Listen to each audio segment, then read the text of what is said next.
So now what we're going to talk about is selecting layers and pasting them into like other backgrounds behind things, in front of things. So let's get started on that. So I have my tiger. Now if you look over here where it says tiger, and I made sure I have that tiger layer turned on, if you hold the command key down, and that's the button on either side of your spacebar, you can hold it. See that square show up? Okay, you have the square.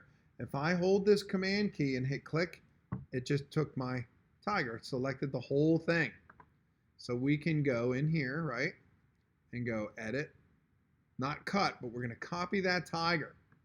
Now what you could do, if you didn't really care where it went, you just go paste, and you'll see there's your tiger. But I don't want that. I want the tiger in the back of the truck. So how do you do that? Well, I still have that tiger selected, right?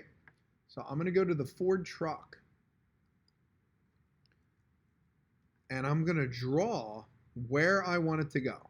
So I want it to go inside the back of this truck. So I'm just going to click wide and then trace out the area of where I want this tiger to go. I want it to go in the back of the pickup truck. So I'm going to give it a big area. So see how that's selected?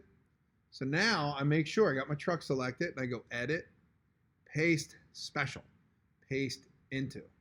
So watch this. Here's my tiger, right? See, now it's in the back of the truck because I've drawn where I want it to go. Okay, so you can see there's a little bit of interference with the rainbow. Okay, so you may have to adjust that. Put the rainbow here, no big deal, right? So now my tiger's in here. See how it kind of stays within that border? That's what paste into is. But it's super duper important that you make sure. The whole key to this process is make sure you have all your layers selected properly. You're on the right layer. Is this the right one? Do I have the right thing selected? Am I selecting where I want it to go to paste it into something? Okay. But the beauty of it is you can always go backward in time. Go to your history palette. I love this tool.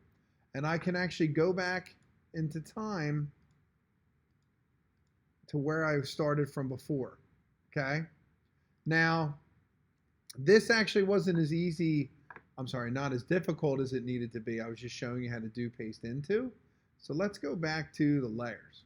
Now for this case, I already took the background. So let's just see what happens when we drag the tiger up here. Okay, we can put it behind the Ford truck, right? And we'll get the same effect, won't we? So see, here's my tiger in the back of the pickup truck.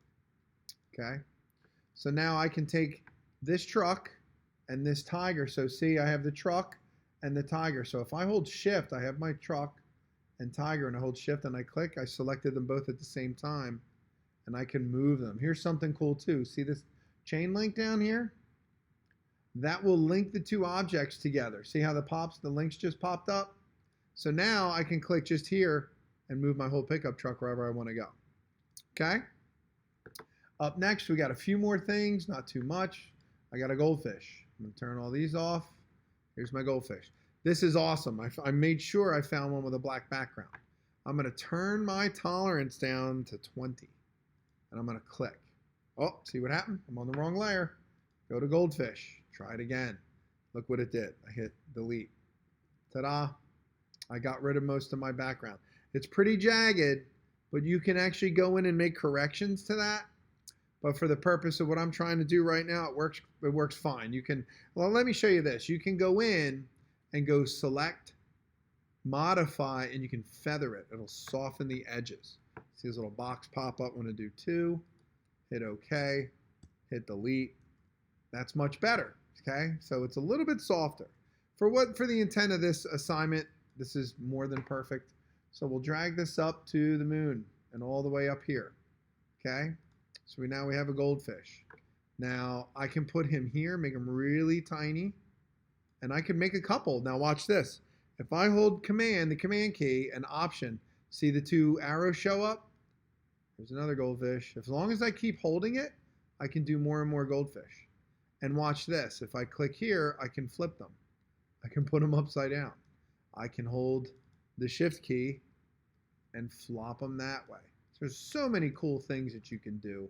You're just kind of limited by your imagination and what you know about Photoshop. But as time continues on, it'll be a lot easier. Okay, so let's see. Last but not least, we have Statue of Liberty and a clown. So here's the Statue of Liberty. Let's make that really small because, right, the Statue of Liberty is usually really, really big. So wouldn't it be funny? Let's make it a hood ornament. Okay, there is my Statue of Liberty hood ornament. Is that good? Not really. You can't see it.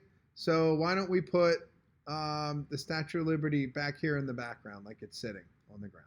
Okay, not too bad. And then we got a clown. Not too creepy, but we do have a clown. So let's move it all the way up to the top. Okay. Now this clown is on a white background, so we'll shrink it down. Why did I do that? You guessed it. So it's easier to get rid of the background. Let's use the magic wand. And as you can see, I got rid of the background. But look, see, I missed a few spots. Let's do here and delete and click and delete and click and delete, click, delete, click, delete, click, delete. Okay. Okay. So last but not least, let's put the clown standing on the hood of the truck. Okay. Now you can get crazy too and put shadows and stuff. You can go to the Ford truck and then you can use like the burn tool and you can actually darken the pickup truck by increasing the exposure. See what I'm doing? I can actually burn in the footprints and leave a shadow. Or getting rid of that, why not do this instead where we take these layer effects, they're called. So I have my clown and you see where it says FX, you click on that. You can do shadows, bevel and emboss. There's all kinds of stuff. Okay, drop shadow. Drop shadow is what you want. See what it did? You can actually, it's a very fun tool. You can actually go and turn this little wheel and see how the shadow changes. You can change the direction, the distance, the spread, size, the whole 9 yards. You can even change color. But look at that. It made what's called a layer effect. Okay. Last but not least, you can run filters. So let's say you want to do a little something more with this truck. Let's go to filter, and then I'll show you the filter gallery, and then we're going to wrap up. Okay. Stay tuned.